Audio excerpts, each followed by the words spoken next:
बिस्मिल्लाहिर्रहमानिर्रहीम। अस्सलाम वालेकुम। नूरुल आपकी खिदमत में हाजिर है। कागजात सबके जमा हो गए हैं। इलेक्शन होने वाला है, 46 दिन बाकी हैं। 8 फरवरी के हिसाब से अगर देखें, सारे कागजात जो पीटीआई वाले रो रहे थे वो सबके जमा हो गए हैं। और ठंडी हवाएं किसको आ रही हैं? और पहले तो था ना कि मुझे क्यों निकाला, अब मुझे क्यों बुलाया का नारा कौन लगाएगा और क्यों लगाएगा। और जो आज़ाद उम्मीदवार जीतेंगे, हमारे यहाँ काफ़ी सारे आज़ाद उम्मीदवार होते हैं ना, वो किस पार्टी में जाएंगे और पीटीआई का इंतखाबी निशान क्या होगा, हबीब अकरम साहब ने बता दिया है। और अभी तक इंतखाबी निशान जो नहीं मिला था उसके नुकसानात क्या हो रहे हैं। एक बड़ा नुकसान हो रहा है और इमरान खान साहब की छुट्टी। तो ये बातें हैं। तो सबसे पहले इमरान खान साहब की छुट्टी से आपको बताऊं कि किस तरह से छुट्टी है। वैसे तो उनकी छुट्टी हो चुकी है 9 अप्रैल गुज़श्ता साल। आपको याद होगा जब वो एक डायरी पकड़ के निकले थे और बड़ा फ़ख्र से बताते थे कि ऐसी मूव चली है, ऐसी चाल चली है कि सबको कर दिया वो, बल्कि कि कोई रह तो नहीं गया, सबको एक्सपोज कर दिया। और बस मैं आया, मैं जा रहा हूँ और वापस आऊँगा, 2/3 मेजॉरिटी के साथ होगा और निज़ाम उलट देंगे और फला कर देंगे। और उसके बाद इमरान खान साहब गायब हो गए, बल्कि वो सीन से ही गायब हैं। तो ऑफिशियल कागज़ों में से भी आपको पता ना, मीडिया से भी जिस तरह से आउट हुए हैं काफ़ी हद तक, जो ट्रेडिशनल मीडिया उससे, अब ऑफिशियली ये हुआ है कि इलेक्शन कमीशन ने सियासी जमातें और उनके सरबराहान की फहरिस्त जारी की है। 175 पॉलिटिकल पार्टीज़ है और उनमें से पीटीआई का कोई सरबराह नहीं है। इमरान खान साहब पीटीआई के सरबराह नहीं है। अभी वो बने थे ना गौहर साहब, बैरिस्टर गौहर, और वो भी इलेक्शन चुके कल अदम हो गया तो वो भी फारिग है। अब किसी वजह से अगर कहीं अदालत से रिलीफ मिल जाए और बैरिस्टर गौहर दोबारा पार्टी के चेयरमैन बन भी जाएं या फिर इलेक्शन का सिलसिला चले, इमरान खान साहब आउट है कागज़ों में ऑफिशियली। अब वो पार्टी के चेयरमैन नहीं रहे, वो वही वसीन ना, साबिक चेयरमैन, साबिक सरबराह, बानी सरबराह, जो भी कह लें, वो उन खातों में तो रहेंगे, उन बातों में तो रहेंगे, लेकिन वो पार्टी के चेयरमैन अब वो नहीं है फॉर्मली। और पार्टी का इंतखाबी निशान भी गायब हो चुका हुआ है। लेकिन उससे पहले हबीब अकरम साहब का बयान मुझे बड़ा अच्छा लगा। अच्छा इस तरह से कि मज़ेदार सा लगा। हबीब अकरम साहब वो सहाफ़ी हैं जिन्होंने आज से कोई 3-4 माह पहले ये बताया था कि थॉट प्रोसेस शुरू हो गया है फ़ौज में कि इमरान खान साहब के साथ मुज़ाकरात किए जाएं और चीज़ों को मैनेज किया जाए। तो अभी तक तो नहीं नज़र आया है। मुमकिन है उस वक्त उनकी खबर, ज़ाहिर है उन्हें कहीं से खबर मिली होगी ना, तो वो उस वक्त सही हो, लेकिन वो फिर बाद में खबर तब्दील हो गई और इमरान खान साहब के साथ कोई प्रोसेस नहीं चल रहा मुज़ाकरात का, कोई उनसे बात करने को तैयार नहीं है। और ये आज से नहीं, जब से उनकी छुट्टी हुई है तब से वो मुसलसल रोना रो रहे हैं कि मुझसे कोई बात ही नहीं करता, मेरी तो कोई बात ही नहीं सुनता। वैसे तो जब वो वज़ीर-ए-आज़म थे तब भी कोई नहीं सुनता था, उसकी भी बहुत सी मिसालें मौजूद है। लेकिन खैर, तो हबीब अकरम साहब का कहना यह है कि पीटीआई को बल्ले के निशान की ज़रूरत नहीं है, उनका इंतखाबी निशान इमरान खान है। और अगर 266 हलकों पे जो आज़ाद उम्मीदवार होंगे पार्टी के, उन सबको अलग अलग भी इंतखाबी निशान मिल जाए तब भी इमरान खान के नाम पे सब जीत जाएंगे। चलें, हबीब अकरम साहब एक बड़े दानिश्वर हैं। लेकिन मैंने कल भी अपने व्लॉग में आपसे ज़िक्र किया था कि असल मसला क्या आएगा कि जब आज़ाद उम्मीदवार लड़ रहे होंगे बग़ैर इंतखाबी निशान के, तो हर हलके में इंतखाबी निशान मुख्तलिफ होगा। सारे उम्मीदवारों को एक इंतखाबी निशान तो नहीं मिलेगा ना। किसी को कोई भी चीज़, किताब तो खैर पार्टी का है ना, मगर किसी को एक पेन मिला है तो दूसरे का बल्ब मिल जाएगा, फिर किसी को एक को पंखा मिल जाएगा तो एक को दूसरा पंखा, पेडिस्टल फ़ैन मिल जाएगा तो एक को छत वाला मिल जाएगा, और मुख्तलिफ चीज़ें होंगी ना, किसी को कुछ मिल रहा है, बाल्टी मिल जाएगी, जो भी होगा, तो सब अलग अलग होंगे। और एक ही हलके से 3-3, 4-4 लोगों ने, या शायद इससे भी ज़्यादा लोगों ने इमरान खान साहब की बड़ी बड़ी तस्वीरें लगाई होंगी कि हम उनके उम्मीदवार हैं, तो वोट किसको मिलेगा? ये कन्फ्यूजन इमरान खान साहब के लिए नुकसान का बाइस बनेगा और उनके लोग नहीं जीत सकेंगे। और अच्छा, अगर जीतते भी तो एक बड़ा नुकसान वही, खैर वो तो अब चूँकि उनको इंतखाबी निशान ही नहीं है फ़िलहाल, उनकी जो एक तरजीही फहरिस्त जमा होती है उनके लिए मखसूस नशिस्तों के लिए, ख़वातीन की और अक़लियती, तमाम पॉलिटिकल पार्टीज़ ने दे दी। और आज कागज़ात नामज़दगी जमा कराने का जब वक्त ख़त्म हुआ तो उसके बाद इलेक्शन कमीशन ने वो अनाउंस भी कर दिया कि वो लिस्टें आ गई है। पीटीआई की वो लिस्ट रोक ली गई है क्योंकि पीटीआई के कैंडिडेट्स ही नहीं होंगे। पीटीआई का कोई इंतखाबी निशान तो नहीं होगा ना, तो इसलिए उनके कोई कैंडिडेट्स नहीं होंगे अब बतौर पार्टी। तो वो बजाय झुंझुना बैठकर जो पॉसिबिलिटी होती है चंद सीट्स और रीजनेबल सा नंबर होता है उस रेशियो के साथ जिसमें जितनी सीटें उन्होंने जीती होती हैं।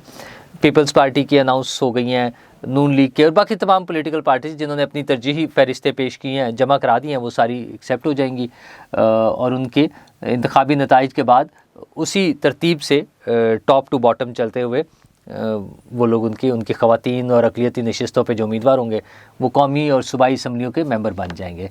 तो पीटीआई की उस हवाले से छुट्टी हो गई है। हाँ, कागजात नामजदगी जमा करने का जहाँ तक रोना था, जो कि बहुत शोर मचा कि नहीं हो रहे, नहीं, अच्छा हमने भी उस पर प्रोटेस्ट मैंने भी किया और कुछ जगहों पे मसाइल थे और वो जेन्युइन मसाइल थे, लोगों को नहीं जमा कराने दिया जा रहा था, रोका जा रहा था। लेकिन बहरहाल बड़े बड़े या जितने भी ख़ास उम्मीदवार थे उनके अहम जो थे सबके हो गए हैं।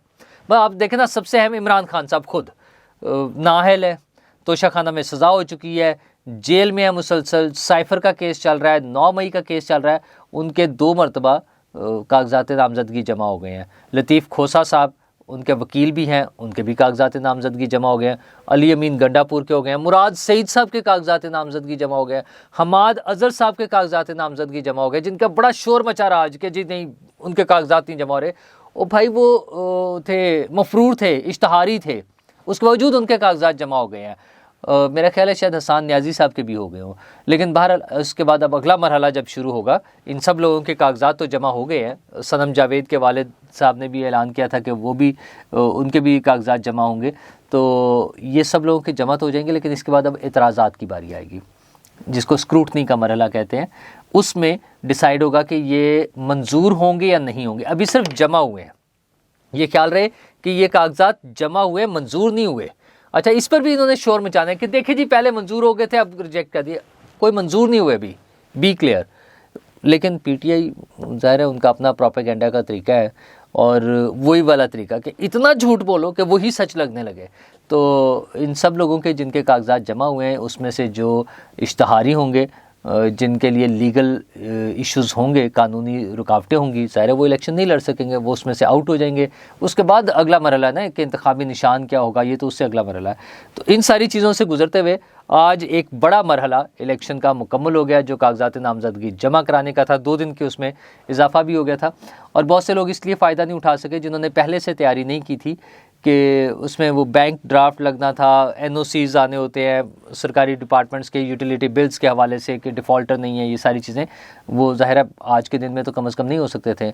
ऐसे भी लोग हैं, मैं पर्सनली जानता हूँ, जिन्हें आज पार्टी की तरफ से इंस्ट्रक्शंस मिली कि आज आप अपने भी कागजात जमा करा दें, लेकिन वो नहीं हो सकते थे, किसी भी मुख्तलिफ पार्टी समझ लें चले, तो वो नहीं हो सके। हाँ, पॉलिटिकल पार्टीज़ में बहुत सारी पार्टीज़ जो है वो IPP भी है, उसमें तहरीक इंसाफ जो पार्लियामेंटेरियंस बनी है ना, उधर KP में खटक साहब वाली पार्टी, वो भी शामिल है। इस तरह बेशुमार 175 आप खुद सोचो ना कितनी पार्टियाँ वो सारी हैं।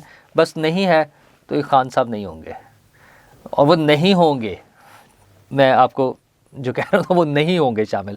वो आगे चलेंगे कि क्या बनेगा उनका, लेकिन जब इलेक्शन होंगे तो बहुत से आज़ाद उम्मीदवार भी जीत जाएंगे, जिसमें कुछ लोग तो ये क्लेम कर रहे होंगे ना कि वो PTI के टिकट पर भी जीते हैं।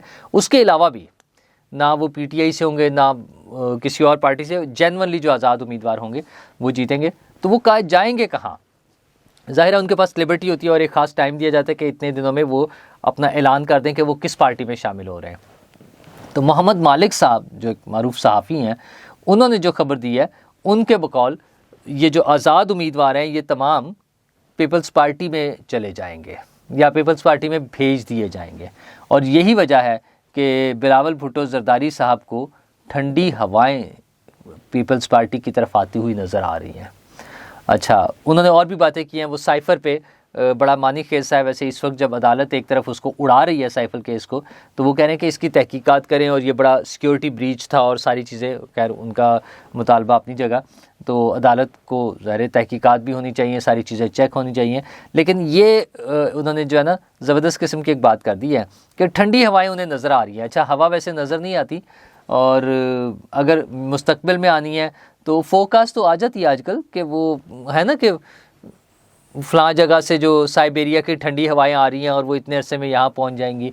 तो हो सकता है उनका महकमा मौसमियात से इन्वर्टेड कॉमर्स में ना राब्ता हो गया हो और वो महकमा मौसमियात ने उन्हें बता दिया हो कि वो जो ठंडी हवाएं चली हैं शुमाली इलाका जात से हमारे, आपको पता ना वो टर्म इस्तेमाल होती है, लोगों को भेजा जाता है सैर के लिए शुमाली इलाका जात। तो हो सकता है बिलावल भुट्टो को किसी ने बता दिया हो कि शुमाली इलाका जात से जो ठंडी हवाएं चली हैं वो इलेक्शन तक पीपल्स पार्टी की तरफ आ जाएंगी।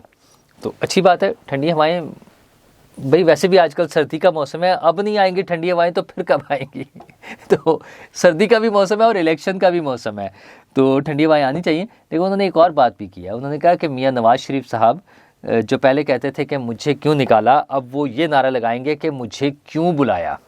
अच्छा, ये मुख्तलिफ साइड से ना इस तरह की बात आती है। बिलावल भुट्टो साहब का कहना तो चले पॉलिटिकल राइवलरी है और इलेक्शन का वक्त है, मुकाबला है, एक दूसरे के ख़िलाफ़ लड़ना है, एक दूसरे के ख़िलाफ़ बयान देने हैं, और पीपल्स पार्टी डेफिनेटली चाहेगी कि एंटी नवाज जो वोट है उन्हें कैप्चर करें।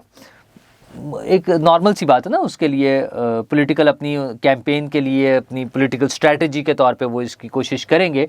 लेकिन ये तो नुसरत जावेद साहब ने भी 2 रोज़ पहले एक बात की है ना कि मियाँ साहब मुझे लगता है उन्हें वापस जाना पड़ेगा। तो क्या कहीं कोई मामलात ख़राब हो गए हैं? और उससे भी पहले बात यह कि क्या कहीं कोई मामलात थे, बजाय इसके कि हम सिंपली फेयरली तो ये सोचना चाहिए ना कि बीइंग अ पाकिस्तानी उन्होंने लड़ना था इलेक्शन, उनकी पार्टी ने इलेक्शन लड़ना था, वो वापस आ गए हैं। जो हर्डल्स थी उनके रास्ते में अदलिया के हवाले से, ख़ास तौर पर उमर अता बंदयाल साहब के हवाले से जो बातें थी, उससे पहले बाजवा साहब एंड कंपनी जो मसाइल थे, वो सारी चीज़ें क्लियर होगी तो वो वापस आ गए हैं। उनके मुकदमात अदालत में चल रहे हैं, उनको रिलीफ मिल रहा है और जनवरी के फर्स्ट वीक में प्रॉब्ली उनका वो जो नाअहली वाला मामला है वो भी ख़त्म हो जाएगा, उनके भी कागजात जमा हो गए। हाँ, नून लीग के नवाज शरीफ साहब के, शहबाज शरीफ साहब के, मरीम नवाज साहिबा, बिलावल भुट्टो साहब, इन सब लोगों के कागजात नामजदगी ज़रा आज डेट गुजर गया ना तो सबके जमा हो गए हैं। उन पर क्या एतराज़ात होंगे, कैसे चलेगा? नवाज शरीफ साहब को जनवरी के फर्स्ट वीक में फ़ाइनल रिलीफ भी मिल जाएगा, जिसकी उम्मीद है अभी तक कि मिल जाएगा। लेकिन नुसरत जावेद साहब की बात ज़रा कन्फ्यूजन क्रिएट करती है। उससे ये लगता है, नुसरत जावेद साहब सीनियर सहाफ़ी हैं और बड़े बाखबर सहाफ़ी हैं। जिस तरह मैंने मालिक साहब का जिक्र किया, जिस तरह मैं उससे पहले हबीब अकरम साहब की बात कर रहा था, तो नुसरत जावेद साहब बड़े सीनियर आदमी हैं। उनके कहने का मतलब है कि कहीं ना कहीं कुछ मामलात हैं और वो मामलात ऊंच नीच का शिकार हुए जा रहे हैं। कि कभी तो लगता है कि जी बस सब सेट है और हम सब साथ हैं, सेम पेज पर है, इकट्ठे हैं, लेट्स गो और हुकूमत बनाएं, और फिर अचानक लगता है कि नहीं, वो जो शुमाली इलाका जहाँ से ठंडी हवाएं चली थी उनका रुख लाहौर की बजाय लाड़काना की तरफ है ना, मज़े की बात। लेकिन खैर, हवाओं का रुख कौन मोड़ सकता है? आम इंसानों के बस की बात तो नहीं है, और शुमाली इलाकों से आनी है तो शुमाली इलाकों वाले जाने, और जिन तक हवाएं जानी हैं उन तक जाने। हमारे मसाइल तो ये हैं कि सियासी जमातें अपने प्लान, अपने एजेंडा, अपने मंशूर का ऐलान करें कि वो हमारे लिए क्या सोच रही हैं। और मुझे उम्मीद है कि हमारी सियासी जमातें पाकिस्तान के लिए और पाकिस्तान के अवाम, यानी मेरे और आप, हम सब के लिए कुछ अच्छा ही सोच रही होंगी। शुक्रिया।